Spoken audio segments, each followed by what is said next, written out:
Hola, en el siguiente video te orientaremos para que tú puedas ayudar a tu niño a que pueda aprender habilidades. ¿Qué son las habilidades en los niños?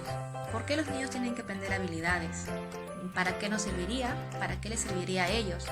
Usualmente los papás, al momento en que ven una conducta que no es adecuada, ya sea lo que es un berrinche, ya sea lo que son golpes o algunos insultos, comportamientos que no son correctos, los niños son categorizados como si fuera un trastorno de un síntoma, ¿no? Por lo cual necesitan los papás que tienen que ser tratados, ¿no? Por un psicólogo o por un psiquiatra.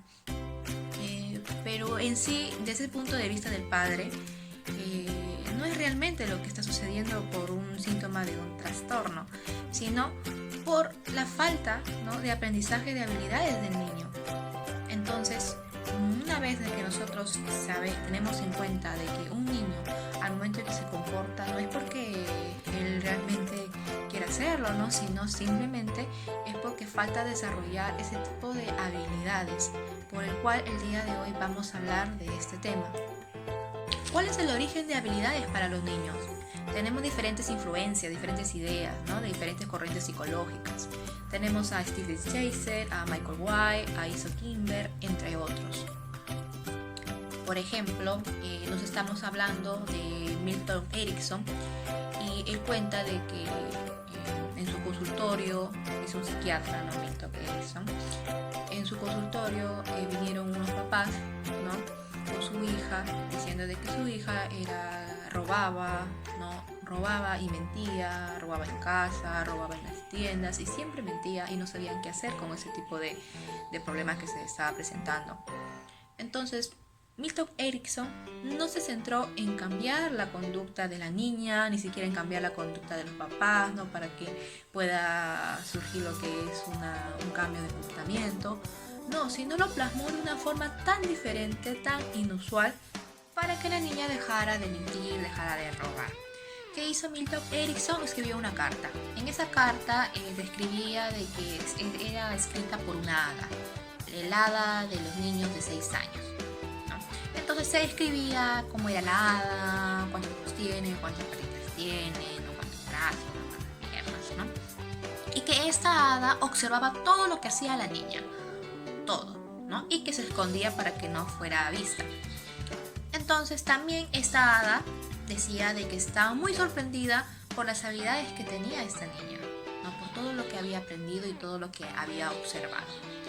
Luego de esta carta, luego de unos días, vio de que prácticamente había surgido un efecto positivo de esta carta, ya que la niña dejó de estar mintiendo, dejó de robar, ¿no?, y más bien esperaba otra carta de la hada, ¿no? E inclusive la niña escribió una carta para la hada de 6 años y le dijo: te invito a mi cumpleaños, ¿no?, espero que puedas venir. Entonces la hada le responde la cartita y le dice: más bien discúlpame por no poder asistir a tu cumpleaños, ya que yo soy la hada de 6 años, ya no soy una hada de 7 años. A raíz de la forma de cómo se ha trabajado este caso, ¿no?, vemos de que no es necesario trabajar con los papás, ¿no? Y la forma en cómo se trabajó a la niña no fue de manera directa, ¿no?, de manera indirecta. Y vemos que este tipo de capacidades, ese tipo de cómo poder buscar lo que es una solución ante ese tipo de problemas, hubo un efecto positivo, ¿no?, y también influenció en los papás. A continuación vamos a ver cuáles son los pasos para fomentar las habilidades en nuestros niños. Para los niños. Para ello vamos a hacer 15 pasos importantes para desarrollar habilidades en nuestros niños. Primer paso: convertir los problemas en habilidades.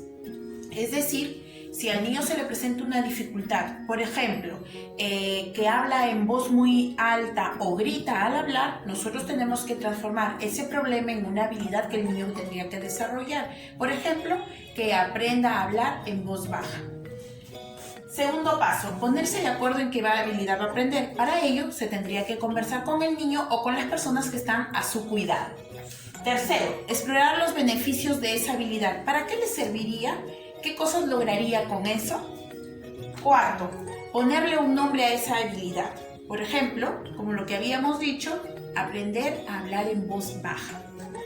Elegir un ayudante imaginario, es decir, el niño escoge un animal, un personaje, un héroe, el cual le va a servir de ayuda en los momentos que él necesite desarrollar esa habilidad y va a ser como su defensor.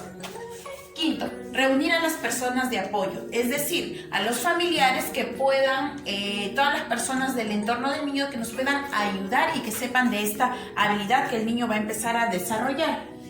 Sexto, fomentar la confianza, es decir, estas mismas personas del entorno nos ayudan resaltando en el niño que para él sí es posible desarrollar esta nueva habilidad. Séptimo, planificación de la celebración, es decir, al niño le gusta, por ejemplo, que se planifique cómo él tendría que celebrar o qué le gustaría hacer cuando él desarrolle esta habilidad. Octavo, definir la habilidad, aprender a hablar en voz baja. Hacerla pública, es decir, que todos conozcan qué es lo que el niño está aprendiendo y desarrollando. Por ejemplo, los niños con los que juega habitualmente, familiares pequeños. Noveno, practicar la habilidad, es decir, el niño ya sabe qué es lo que tendría que hacer, por ejemplo, para modular su voz, para cuando intente levantar la voz durante un juego de niños, él practique desarrollando ese rol que no debe levantar la voz.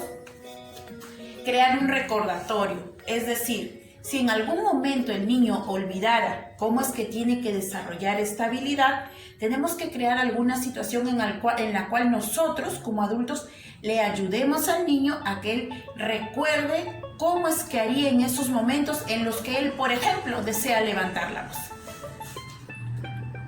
Deseado, transmitir la habilidad a otras personas. Es decir, cuando el niño ya aprendió y ya desarrolló, ahora sí él puede transmitirle a otros compañeritos, primitos, familiares, vecinos de su entorno esta nueva habilidad de no levantar la voz. Y pasar a la otra habilidad, es decir, qué cosas nuevas el niño tendría que seguir aprendiendo. Bien, hemos visto un poco de la historia, ¿no? Y cómo surge la idea de esta propuesta de habilidades para niños, los pasos a seguir para poder generar un contexto de aprendizaje. Todo ello está dentro del libro Habilidades para Niños del psiquiatra Ben Furman, que es un profesional que trabaja bajo el enfoque centrado en soluciones. Entonces a nosotros nos ha parecido súper interesante traerles esta propuesta para poder incentivar a hacer algo diferente, ¿no? Tal vez escuchamos muchas veces que los niños hacen berrinches, que los niños no hacen caso, que los niños no tienen predisposición. Pero Ben Furman nos asegura y nos hace ver mediante su trabajo que la motivación puede ser un buen cómplice para el adulto, ¿no? Es decir, motivando al niño desde una perspectiva de hacerle entender el para qué le va a servir aprender esta habilidad, qué beneficios le va a traer, ¿no? Consigo y con su entorno, o sea, con su familia, con sus amigos. Entonces este niño se va a mostrar predispuesto a aprenderlo y aprendiendo estas nuevas habilidades, el niño va a coger músculo y va a saber que puede aprender otras también. Entonces, con este video pretendemos que, y bueno, más que todo que pretender es que la intención sea llegar a más personas y puedan conocer que hay otros trabajos, otras propuestas de otros profesionales donde toman al niño como una persona que no solo hace berrinches, sino también es capaz de aprender, ¿no? Aprender habilidades y lo puede hacer muy bien. Nos propone también este agasajo, ¿no? Esta celebración también de la habilidad, que es muy interesante, muy bonita y también puede generar un espacio para padres e hijos y compartir, ¿no? Entre ellos y aumentar, fortalecer el vínculo. Espero les guste el video y puedan aplicar, ¿por qué no?